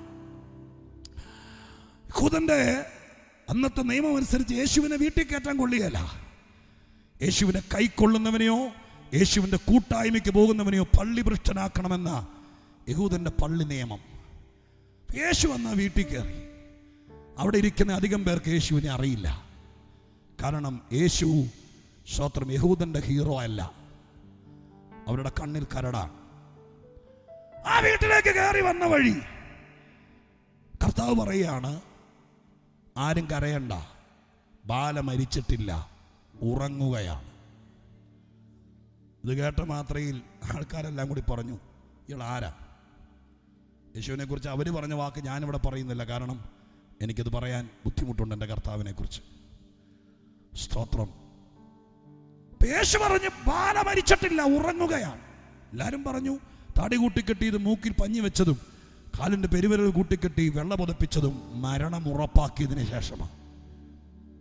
നാട്ടുകാരും വീട്ടുകാരും പരിചയമുള്ളവരും പറയുന്നു ബാല മരിച്ചു. യേശു മാത്രം പറയുന്നു മരിച്ചിട്ടില്ല, ഉറങ്ങുകയാണ്. ഇതിലാര് പറയുന്ന ശരി? നാട്ടുകാർ പറയുന്നു മരിച്ചെന്ന്, യേശു പറയുന്നു. ആര് പറയുന്ന? നമുക്ക് യേശുവിനോടുള്ള സ്നേഹം കൊണ്ട് നമ്മളെല്ലാവരും കൂടി പറയും യേശു പറയുന്ന ശരിയെന്ന്. നാട്ടുകാർ പറഞ്ഞതാ ശരി. അതിൻ്റെ കാരണം എന്താ? ഉറങ്ങിക്കിടക്കുന്ന കൊച്ചിന് മുഖത്ത് വെള്ളം ഒഴിച്ച് എഴുന്നേപ്പിച്ചിട്ട് ഞാൻ 3 പേരെ ഉയർപ്പിച്ചെന്നും പറഞ്ഞുകൊണ്ട് നടക്കുന്നത് കള്ളക്കത്തരല്ലേ? യേശു 3 പേരെ ഉയർപ്പിച്ചെന്നല്ലേ നമ്മളും പ്രസംഗിക്കുന്നത്. അപ്പോൾ കൊച്ചു ഉറങ്ങിയിട്ട് ഉണർത്തിയതാണെങ്കിൽ അത് ഉയർപ്പിക്കലാവോ? കൊച്ചു മരിച്ചതാ. പക്ഷെ ഞാനൊരു ദൂത് പറയാം. യേശു അധ്യക്ഷനായ വീട്ടിൽ മരണമെന്നൊരു വാക്കുപോലും ഉപയോഗിപ്പാൻ യേശുവിന് ഇഷ്ടമല്ല. അതുകൊണ്ടാണ് ലാസറിന്റെ വീട്ടിൽ ചെന്നപ്പോഴും യേശു പറഞ്ഞു, നമ്മുടെ സ്നേഹിതനായ ലാസർ നിദ്ര കൊള്ളുന്നു എന്ന് പറഞ്ഞപ്പോൾ ശിഷ്യന്മാര് പോലും വിചാരിച്ചു ഉറക്കമായിരിക്കും. അങ്ങനെ തന്നെ അവിടെ എഴുതിയിട്ടുണ്ട്. സ്തോത്രം. മനസ്സിലായോ? നീ ചാവുന്നതിനേക്കാവുമ്പോ റീത്ത് വെക്കാൻ തയ്യാറായിരിക്കുന്നവർ നിന്റെ വീട്ടിൽ കാണും. പക്ഷെ യേശുവിനെ കൈക്കൊണ്ടാൽ മരണമെന്നൊരു വാക്ക് പോലും യേശു ഉപയോഗിക്കുകയല്ല. സ്തോത്ര. ഹല്ലേലൂയ. ഇന്ന് രാത്രി യേശുവിനെ അധ്യക്ഷനാക്കിയാൽ സ്തോത്രം, അവർക്ക് മരണമില്ല, മരിച്ചാലും അവർ ജീവിക്കും. ആ ഭാഗത്തേക്ക് ഞാൻ കടക്കുന്നില്ല. ഏറ്റവും പ്രധാനപ്പെട്ട ഭാഗം പറഞ്ഞ് ഒന്നിച്ച് ദൈവത്തെ സ്തുതിച്ച് അവസാനിപ്പിക്കാം. സ്തോത്ര. ഹല്ലേലൂയ. 3-ാമത്തെ പേരും പറയാൻ എനിക്ക് താല്പര്യമില്ല, കാരണം അവിടേക്ക് കടന്നാൽ ഇത്രയും സമയം കൂടി എടുക്കേണ്ടി വരും. സ്തോത്ര. ഹല്ലേലൂയ. നിങ്ങൾ ശ്രദ്ധിച്ചേ, അവിടെ പറയാമെന്ന കാര്യം പറയാം. യേശു അധ്യക്ഷനായാൽ വീടിൻ്റെ കംപ്ലീറ്റ് കൺട്രോൾ യേശു ഏറ്റെടുക്കുന്നു. യേശു അകത്തേക്ക് ചെല്ലുമ്പോൾ ആളുകൾ കരഞ്ഞുകൊണ്ടിരിക്കുക. 12 വയസ്സുള്ള കുഞ്ഞിനെ പുതപ്പിച്ച് കടത്തിയിരിക്കുന്ന ആ മൃതശരീരത്തിന് ചുറ്റുമിരുന്നുകൊണ്ട്, ഇന്നത്തെ കാലമല്ല, പണ്ടത്തെ കാലം, മോർച്ചറിയില്ലാത്ത, ദൂരെ നിന്നും ആരും വരാനില്ലാത്ത ആ കാലഘട്ടങ്ങളിൽ മരിച്ചു കിടക്കുന്ന കുഞ്ഞിൻ്റെ ചുറ്റും ആ നാട് മുഴുവനുണ്ട്. ഭയങ്കര തിരക്കാണ്. ആ വീടും തിങ്ങി നിറഞ്ഞ ആളുകൾ കരഞ്ഞിരിക്കുമ്പോൾ യേശു അകത്തേക്ക് കയറിയിട്ട് പറയുകയാണ്, ഇവിടെ ഇരുന്ന് കരയുന്നവരെല്ലാവരും പുറത്തേക്ക് ഇറങ്ങണം. ഈ കൊച്ചിൻ്റെ അപ്പനും അമ്മയും എൻ്റെ കൂടെ വന്നവരിൽ പ്രധാനികളായ 3 പേരും, അവരല്ലാതെ ആരും ഈ മുറിക്കകത്ത് നിൽക്കരുത്. ഞാൻ ചോദിക്കുന്നു, നമ്മുടെ വീട്ടിലാണെങ്കിൽ നടക്കുമോ? ഇപ്പൊ യേശു ദൈവമെന്നും പറഞ്ഞുകൊണ്ടൊന്നും അല്ല അവിടെ വന്നിരിക്കുന്നേ. വന്നപ്പോ തന്നെ യേശുവിന് ഭ്രാന്താന്ന് ആൾക്കാർ പറഞ്ഞില്ലേ? യേശു കയറിയിട്ട് പറയുന്നു, എല്ലാരും പുറത്തിറങ്ങണം, അപ്പനും അമ്മയും മാത്രം ഇവിടെ നിന്നാ മതി, എൻ്റെ കൂടെ വന്നവരിൽ 3 പേരും മാത്രം. സ്തോത്രം. ഞാൻ അക്ഷരങ്ങൾ മുഴുവൻ അരിച്ചു പറിച്ചു നോക്കി. ഒരമ്മാച്ചനും ഒരു ഉപ്പാപ്പനും ഞാൻ പോവൂലെന്നും പറഞ്ഞ് അവിടെ നിന്നതായിട്ട് ഞാൻ കണ്ടില്ല. യേശു പറഞ്ഞപ്പോൾ ആ മുറി വിട്ട് വീട് വിട്ട് പുറത്തിറങ്ങി. സ്തോത്രം. അതാ അധ്യക്ഷൻ. ഞാൻ ഇന്ന് രാത്രി പറയാം, യേശുവിനെ അധ്യക്ഷനായി സ്വീകരിച്ചാൽ നിന്റെ വീട്ടിൽ ഇനി ആര് കരയണം, ആര് കരയണ്ട എന്ന് തീരുമാനിക്കുന്നത് നിന്റെ വീട്ടുകാരല്ല, നിന്റെ അയൽവക്കക്കാരല്ല, നിന്റെ കൂടെ ജീവിക്കുന്നവരല്ല, നീ സ്വീകരിച്ച യേശുവാണ്.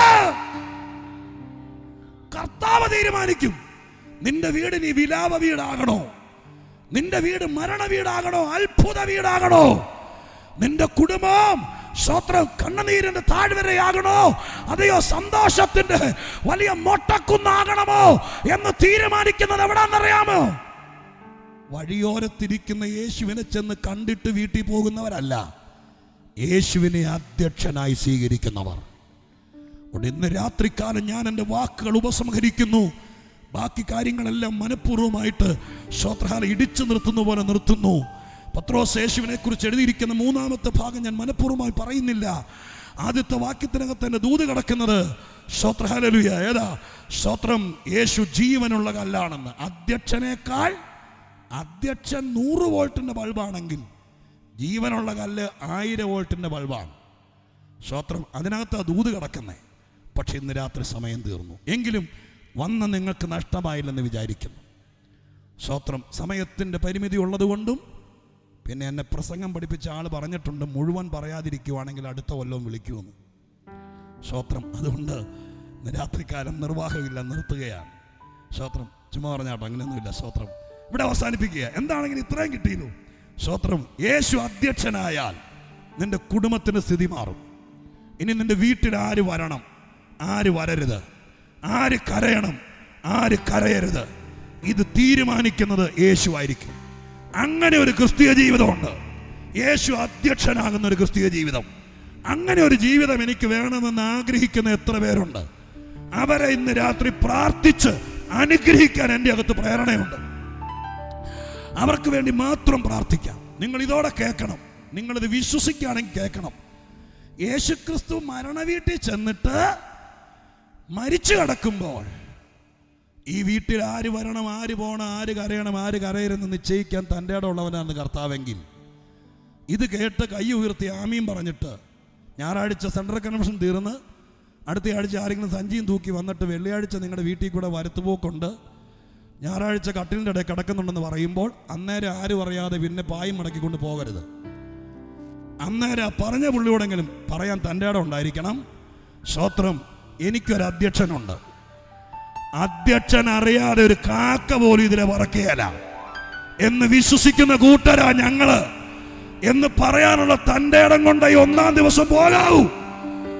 എന്റെ ജീവിതത്തെ യേശുവിന് സമർപ്പിച്ചാൽ, എന്റെ കുടുംബത്തെ ദൈവത്തിന് വിട്ടുകൊടുത്താൽ, അവൻ എന്റെ പടകിൽ അധ്യക്ഷനായി കയറിയാൽ ഇനി അവൻ തീരുമാനിക്കും ഈ കോമ്പൗണ്ടിൽ ആര് വരണം, ആര് വരരുത്. സ്തോത്രം. അതിനുള്ള തൻ്റെ ഇടം ഈ അധ്യക്ഷനുണ്ട്. അത് വിശ്വസിക്കുന്നവർ മാത്രം കരമുയർത്തിയൊരു സ്തോത്രം പറ. ആ കരമുയർത്തിയവരെല്ലാവരും ഒരു നിമിഷം എഴുന്നേറ്റ് നിൽക്കുക. കരമുയർത്തിയവർ മാത്രം എഴുന്നേറ്റ് നിൽക്കുക. കരമുയർത്തിയവർ മാത്രം വേഗത്തിൽ എഴുന്നേൽക്കുമ്പോൾ ആരും പുറത്തേക്ക് പോകരുത്. ഇതൊരു പ്രാർത്ഥനയുടെ നിയോഗമുള്ളത് കൊണ്ടാണ് ഈ പറയുന്നത്. സ്തോത്രം. ഇപ്പോൾ പോകുന്നത് ദൈവ സാന്നിധ്യത്തോടുള്ള ഒരു അപമര്യാദയാണ്. ഇപ്പോൾ എഴുന്നേറ്റത് യോഗം തീർന്ന് വീട്ടിൽ പോകാനല്ല, പ്രാർത്ഥിക്കാനാണ്. കർത്താവിൻ്റെ സന്നിധാനത്തിന് സന്ദേശം ഞാൻ ചവിട്ടി നിർത്തി നിങ്ങൾക്ക് വേണ്ടി പ്രാർത്ഥിക്കാൻ ഒരുങ്ങുമ്പോൾ എൻ്റെ കർത്താവ് ഒരു അധ്യക്ഷനാണ്. പത്രോസ് ഇത് രുചിച്ചറിഞ്ഞു. മുക്കുവക്കുടിലുകളെ കുറിച്ച് സാധാരണ ഞാൻ കേട്ടിട്ടുണ്ട്. അവർ നാളത്തേക്കൊന്നും ബാക്കി വെക്കില്ല, എത്ര കിട്ടിയാലും തികയില്ല. ഇന്ന് ചാകരയുണ്ടെങ്കിൽ ഇന്ന് ഉത്സവം, നാളെ പട്ടിണി. ഇതായിരുന്നു പണ്ടത്തെ മുക്കുവന്റെ സ്ഥിതി. കാശുള്ളവൻ അധ്വാനിക്കുന്നവൻ എന്നും പാപ്പര്.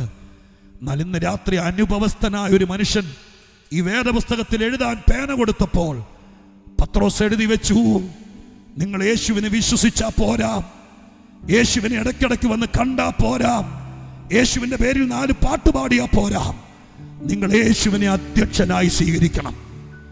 നിങ്ങളുടെ വീട്ടിലെ യേശു അധ്യക്ഷനായാൽ, നിങ്ങളുടെ കുടുംബജീവിതത്തിന്റെ അധ്യക്ഷനായാൽ, നിങ്ങളുടെ സാമ്പത്തിക മേഖലയുടെ അധ്യക്ഷനായാൽ, കർത്താവ് തീരുമാനിക്കും ഈ പേഴ്സിൽ നിന്ന് 1 രൂപ പുറത്തേക്ക് പോകാൻ ആവശ്യമാണോ അനാവശ്യമാണോ. ഇന്ന് രാത്രി കണ്ണുകൾ അടച്ച് സ്വർഗത്തിലേക്ക് നോക്ക്. പ്രസംഗം തീർന്നു, ഇനി ചങ്കുരുകി പ്രാർത്ഥിക്കുന്ന നിമിഷമാണ്. നിങ്ങൾ ചിലർ പറഞ്ഞില്ലേ, ഒത്തിരി പ്രാർത്ഥിക്കാൻ പോയി. എൻ്റെ വീട്ടിൽ നിന്ന് എന്നോട് ചോദിക്കുന്നു, നീ പ്രാർത്ഥിക്കാൻ പോയിട്ട് എന്ത് കിട്ടി? സ്തോത്രം. ഈ ചോദ്യങ്ങളൊക്കെ സ്വാഭാവികമാണ്. ഇന്ന് രാത്രികാലം ഞാൻ ദൈവസന്നിധിയിൽ പറയാം, സ്തോത്രം, നിങ്ങളുടെ പിള്ളേര് മുതിർന്ന് പേർഷ്യ പോകുന്നതിനേക്കാൾ മുമ്പ് അവർ IELTS പാസ്സായി ഏതെങ്കിലും യൂറോപ്പ് രാജ്യത്തോ കാനഡയ്ക്കോ ഓസ്ട്രേലിയയിലോ പോയി അവരുടെ 10 രൂപ വീട്ടിൽ വരുന്നതിനേക്കാൾ മുമ്പ് യേശു അധ്യക്ഷനായാൽ നിങ്ങളുടെ കുടുംബത്തിന്റെ സ്ഥിതി മാറും. പട്ടിണിയോട് പട്ടിണി കടന്ന കാലത്താ യേശു ഞങ്ങളുടെ വീട്ടിൽ അധ്യക്ഷനായി വന്നത്. ഞാനിത് പറയുമ്പോൾ പത്രോസിന്റെ പുറകിൽ നിന്നുകൊണ്ട് നിറഞ്ഞ കണ്ണുകളോടെ ഞങ്ങളുടെ അനുഭവത്തിൽ നിന്ന് പറയാം. സ്തോത്രം, ഇന്നേക്ക് 10-30 വർഷങ്ങൾക്ക് മുമ്പ് ജീവിക്കാൻ ഒരു സാധ്യതയില്ലാതെ മദ്യപിച്ച് മതോന്മത്തനായി കുടുംബം നോക്കാതെ പട്ടിണി കിടന്ന കാലത്ത് എൻ്റെ അപ്പൻ സ്തോത്രം ആ നിലവാരത്തിൽ അതപ്പതിച്ച് കിടക്കുമ്പോൾ ഒരു ദിവസം എൻ്റെ കർത്താവ് ഞങ്ങളുടെ വീട്ടിൽ അധ്യക്ഷനായി വന്നു.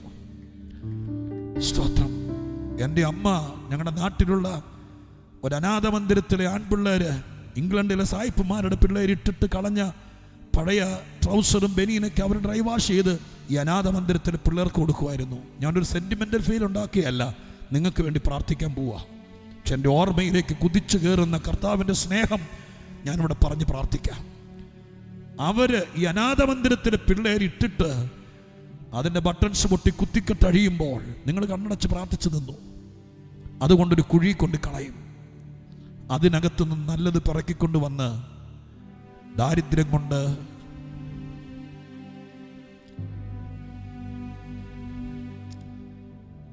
കാരവെള്ളത്തിൽ തിളപ്പിച്ച് അത് കഴുകി തുന്നിക്കെട്ടി ഞങ്ങൾ ഇടിച്ചിട്ടുണ്ട്. അങ്ങനെ ജീവിതം പടുകുഴി കിടക്കുമ്പോഴാണ് യേശു അധ്യക്ഷനായി വന്നത്. എൻ്റെ അപ്പന് മാറ്റം വന്നു. ഞങ്ങൾക്കെല്ലാവർക്കും നല്ല വസ്ത്രം മേടിച്ചു തന്നു. ഞങ്ങളുടെ വീട്ടിലൊരു കൊരണ്ടിപ്പലക പോലും ഇല്ലായിരുന്നു. ഓല കെട്ടിയ കെട്ടിമേയാത്ത ചാണകം മെഴുകിയ പഴയ വീട് യേശു ഞങ്ങളുടെ വീട്ടിൽ വന്നപ്പോൾ ഞങ്ങളുടെ വീട്ടിൽ 4-5 കസേരകൾ, പ്ലാസ്റ്റിക് വെള്ളം കെട്ടിയ കസേരകൾ വാങ്ങിച്ചു. ഞങ്ങൾ ഒന്നിച്ച് യാത്ര ചെയ്യാൻ തുടങ്ങി. എൻ്റെ അപ്പനും അമ്മയും ഞങ്ങളും കൂടെ ഞങ്ങൾ ഒരുമിച്ച് ഒന്നിച്ചിരിക്കുക പോലും ഇല്ലായിരുന്നു. നാട്ടുകാർ മുഴുവൻ അന്ന് പറഞ്ഞ് പാട്ടാക്കിയ ഒരു കാര്യമുണ്ട്. പെന്തിക്കോസ്തിൽ ചേർന്നപ്പോൾ സായിപ്പ് പൈസ കൊടുക്കുന്നത് കൊണ്ടാ പുതിയ വസ്ത്രം മേടിച്ചത്, കസേര മേടിച്ചതെന്ന്. ഞാൻ ഇന്ന് രാത്രി ദൈവത്തെ സാക്ഷി നിർത്തി പറയാം, സായിപ്പിനെയൊക്കെ ഞാൻ കണ്ടത് ഈ കുമ്പനാട്ട് പഠിക്കാൻ വന്നതിന് ശേഷം. ആരും ഞങ്ങളെ സഹായിച്ചിട്ടില്ല. പക്ഷെ സത്യം പറയുന്നത് വിശ്വസിക്കാൻ മനസ്സുണ്ടെങ്കിൽ യേശു അധ്യക്ഷനായാൽ നിന്റെ ഉള്ള വരുമാനം കൊണ്ട് നിന്റെ രാജകീയമായി ജീവിപ്പിക്കാൻ, നിനക്ക് 10,000 രൂപയോ ശമ്പളമുള്ളെങ്കിലും 12,000 രൂപയോ വരുമാനമുള്ളെങ്കിലും എന്റെ കർത്താവ് അധ്യക്ഷനായാൽ, ഞാൻ അടുത്ത കാലത്തൊന്നും എൻ്റെ സാക്ഷ്യത്തിലേക്ക് എത്തി നോക്കാറില്ല, പറഞ്ഞാൽ ഞാൻ തകർന്നു പോകുമെന്നറിയാം. എന്നിട്ടും ഇന്ന് രാത്രി ആർക്കോ വേണ്ടി, നാണക്കേട് എനിക്കില്ലെങ്കിലും കുറേയും കൂടി താണ് കരഞ്ഞോണ്ട് പറയുക, നീ ഇന്ന് രാത്രി യേശുവിനെ അറിയാമെന്നും പറഞ്ഞ് യോഗം കഴിഞ്ഞു പോകരുത്. നിന്റെ ജീവിതത്തിൻ്റെ അധ്യക്ഷനാക്കണം. ഞാനൊരു വാക്ക് പ്രാർത്ഥിക്കാം. കരയുന്നവർക്കായി, നിലവിളിക്കുന്നവർക്കായി, എന്തൊക്കെ ചെയ്തിട്ടും രക്ഷപ്പെടത്തില്ലെന്ന് ശത്രു വിധി പറഞ്ഞ് തലേ കൈവച്ച് പ്രാഗി നിന്റെ കുടുംബം ഉമ്മം കയറി പോകത്തുള്ളെന്ന് പറഞ്ഞ് ശപിച്ചിട്ട് പോയവരുടെ നടുവിൽ നിന്റെ കുടുംബത്തെ മാനിപ്പാൻ എൻ്റെ ദൈവം ഒരുക്കിയ പരിഹാര മാർഗമാണ് ഞാൻ നിന്റെ കുടുംബത്തിന്റെ അധ്യക്ഷനായി വരാമെന്ന് പറയുന്ന ഈ വാക്ക്. കർത്താവിങ്കിലേക്ക് നോക്കി 2 കൈ ഉയർത്തിയിട്ട് കരഞ്ഞോണ്ട് പറ, ഞങ്ങൾക്കിനി മുന്നോട്ട് പോകാൻ നിവൃത്തിയില്ല. ഭാരത സുവിശേഷീകരണത്തെയൊക്കെ ഭാരമായി കാണുന്ന കർത്തൃദാസന്മാരടക്കം സ്വർഗത്തിലേക്ക് നോക്കി പറ, ഞങ്ങൾക്കിനി മുന്നോട്ട് പോകാൻ എങ്ങനെയാണെന്ന് അറിയില്ല, നീ അധ്യക്ഷനായി വരണം. കാര്യം പിടികിട്ടിയവർ കരഞ്ഞോണ്ട് പ്രാർത്ഥിക്കുക. ഞാനൊരു വാക്ക് പ്രാർത്ഥിച്ച് നിർത്താം. പരിശുദ്ധ ദൈവമേ, ഞങ്ങളുടെ സ്വർഗീയ പിതാവേ, നിറഞ്ഞ കണ്ണുകളോടെ യേശുവിനെ ഓർക്കാനും പ്രസംഗിപ്പാനും ഒരു രാത്രി കൂടി ഞങ്ങൾക്ക് തന്നതിന് നന്ദി കർത്താവേ. ഞങ്ങളെ നടത്തിയവന് നന്ദി, ഞങ്ങളുടെ ജീവന്റെ അധ്യക്ഷനായി വന്നതിന് നന്ദി, ഞങ്ങളെ നയിച്ചതിന് നന്ദി കർത്താവേ. ഞങ്ങളുടെ ശൂന്യത മാറ്റിയതിനും സമാധാനം തന്നതിനും അങ്ങയുടെ ഔപചാരികതയിൽ, അങ്ങയുടെ ശ്രേഷ്ഠതയിൽ, അധ്യക്ഷന്റെ മാന്യതയിൽ ഞങ്ങളുടെ ജീവിതത്തെ മുന്നോട്ട് കൊണ്ടുപോകാൻ കൃപ തന്നതിന് നന്ദി പറയുന്നു. ഈ കൈ ഉയർത്തി നിൽക്കുന്ന ആരെങ്കിലും ഇന്ന് രാത്രിക്കാലം കഷ്ടതയിലാണെങ്കിൽ, ഞെരുക്കത്തിലാണെങ്കിൽ, നൊമ്പരത്തിലാണെങ്കിൽ, എൻ്റെ പ്രിയപ്പെട്ടവരാണ് കർത്താവേ, ഒരു വചനം കേൾക്കാൻ ഓടി വന്നവരാണ് കർത്താവേ, ഇന്ന് രാത്രി ഇവരോടുകൂടെ യായിറോസിനെ കൊണ്ട് പോയതുപോലെ എൻ്റെ യേശു ഇവരെ കൊണ്ട് പോണമേ. വീട്ടിലേക്ക് ചെന്ന് കയറുന്ന മാത്രയിൽ ആ വീട്ടിൽ നിന്ന് ചിലതിനെ അടിച്ചു പുറത്താക്കണം.